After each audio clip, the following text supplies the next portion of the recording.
अस्सलाम वालेकुम। आज बात करते हैं अगेन पाकिस्तानी पॉलिटिक्स के ऊपर कि पाकिस्तानी पॉलिटिक्स जो है एक्चुअली मेरी पर्सनल व्यू में बिल्कुल ही डर्टी हो चुकी है, गंदी हो चुकी है। उसकी क्या वजूहात हैं ये हम एक्चुअली सब लोग अच्छी तरह जानते तो हैं, चलें फिर उसको डिस्कस करते हैं। उसमें जो सबसे पहले मैं समझता हूँ प्रॉब्लम जो है ना पाकिस्तानी पॉलिटिक्स की, वो ये हम आवाम खुद ही हैं कि हम चेंज नहीं चाहते। हम चाहते हैं कि जो हमारे मसीहा हैं यही हमारे लिए सब कुछ कर देंगे। जैसे कि मैं अब देखता हूँ टीवी पर बहुत ज़्यादा शोर चल रहा है कि जी मियाँ साहब आएंगे और बस पता नहीं क्या कुछ हो जाएगा, पाकिस्तान इतना आगे चला जाएगा कि चांद भी पीछे रह जाएगा।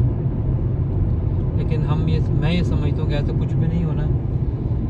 जो शख्स बाहर बैठकर जिसने अपने लिए इतनी फैसिलिटीज़ खड़ी कर ली हैं, आप ज़रा सोचें, वो जब खुद से मुल्क में आ जाएगा और खुदा ना खास्ता वो फिर से आपका वज़ीर आज़म बन गया तो फिर क्या होगा। तो डेफिनेटली उसने और भी अपने आप को यूँ कह लीजिए कि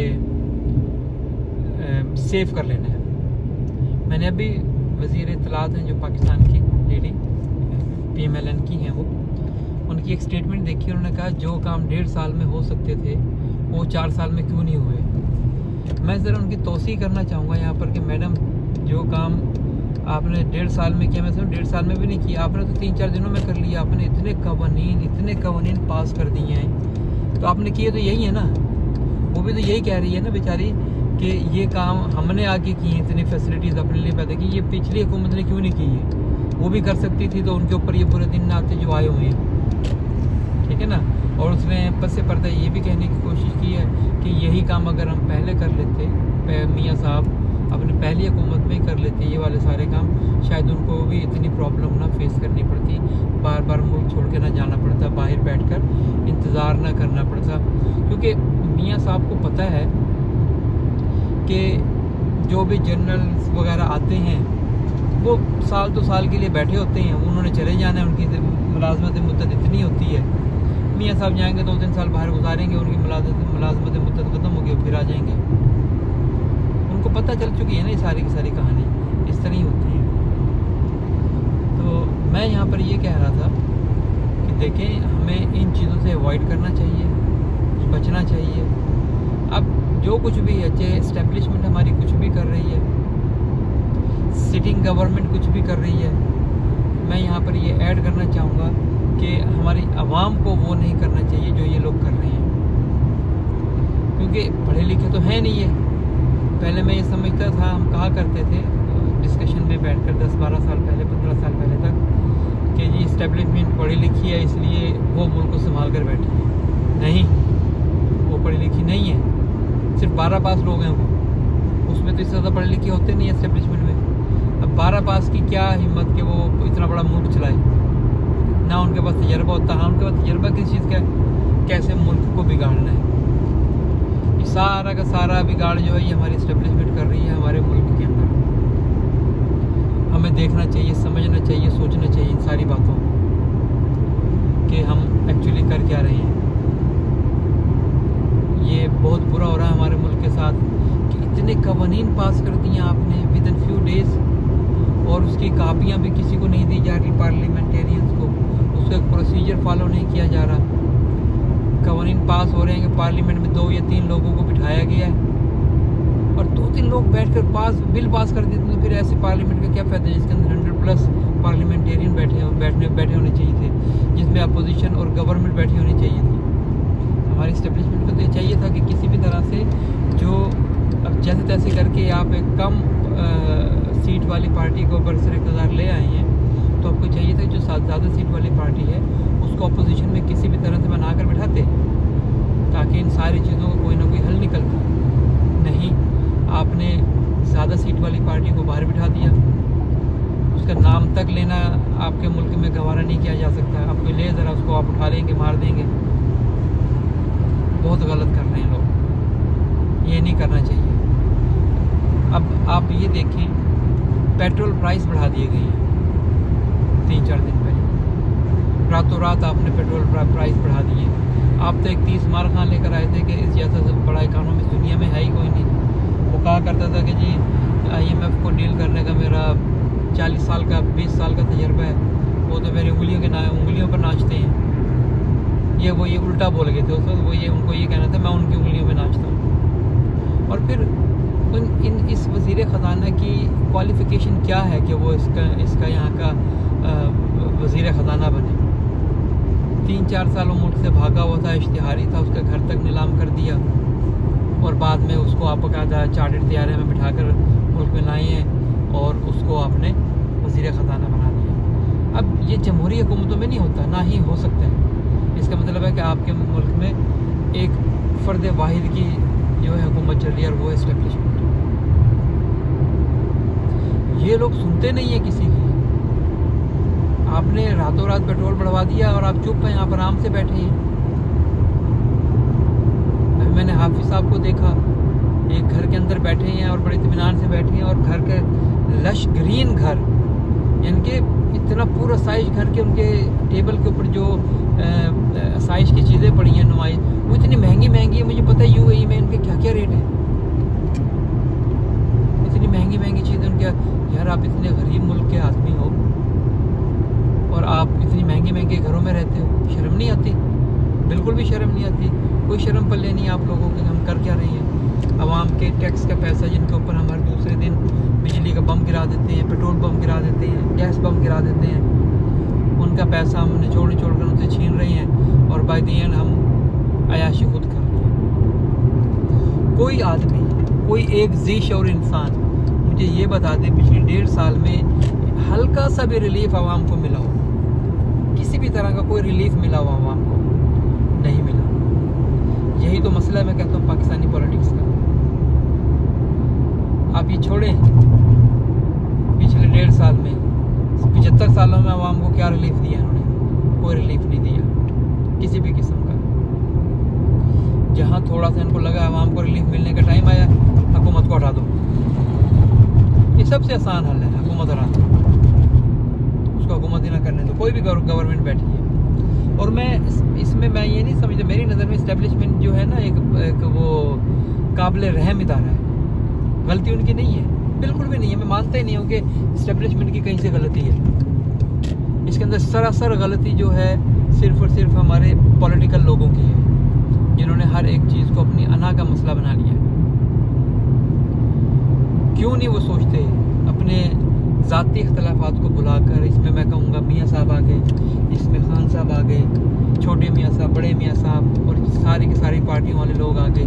क्यों नहीं ये इकट्ठे होकर बैठते और सोचते कि चलें हमने जो करना था कर लिया, अब क्यों ना इस इस्टेब्लिशमेंट के ख़िलाफ़ खड़े हो जाएं, इत्तेहाद कर लें। इनको जो इनका काम है इनको वही काम करने दें, इनको हर उस चीज़ से हटा दें जो इनका काम है ही नहीं।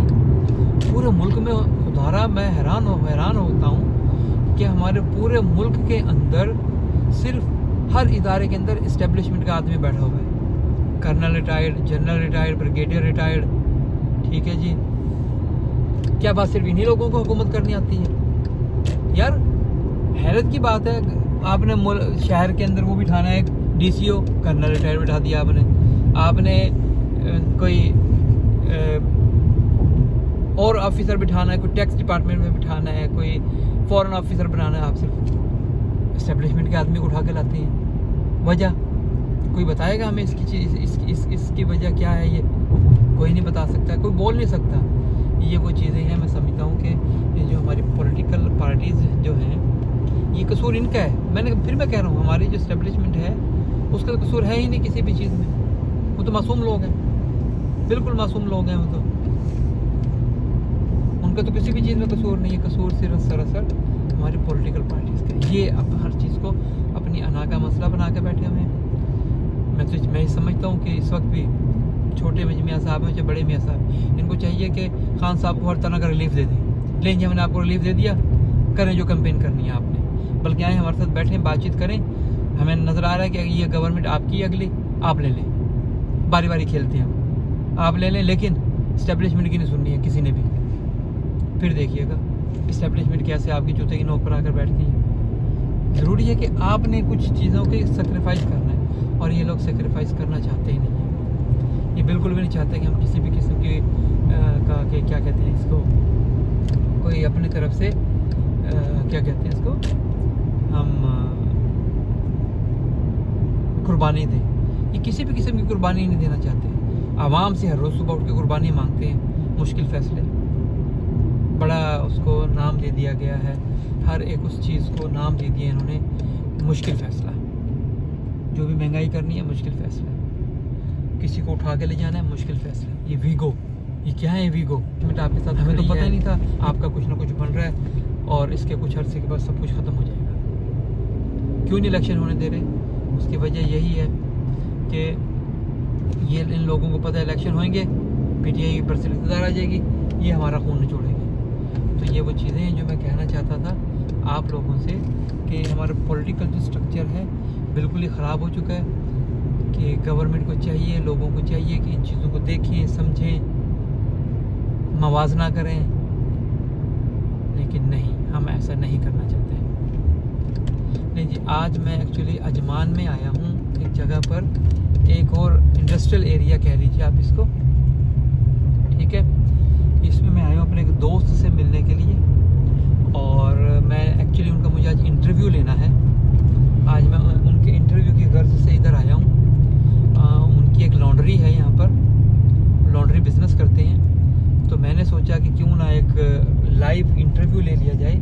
उनको ये सरप्राइज़ मैं दे रहा हूँ कि मैं उनसे मिलने आया हूँ, और उनसे रिक्वेस्ट करना चाहूँगा कि मुझे वो एक लॉन्ड्री का अपनी का बिज़नेस का एक तो इंटरव्यू दें, हमें पूरा बिज़नेस प्लान बताएं, क्या है, कितना का ख़र्चा हो जाता है यहाँ पर जो ये बिज़नेस कर रहे हैं। ये सारे की सारी मालूमात मैंने आज उनसे लेनी है।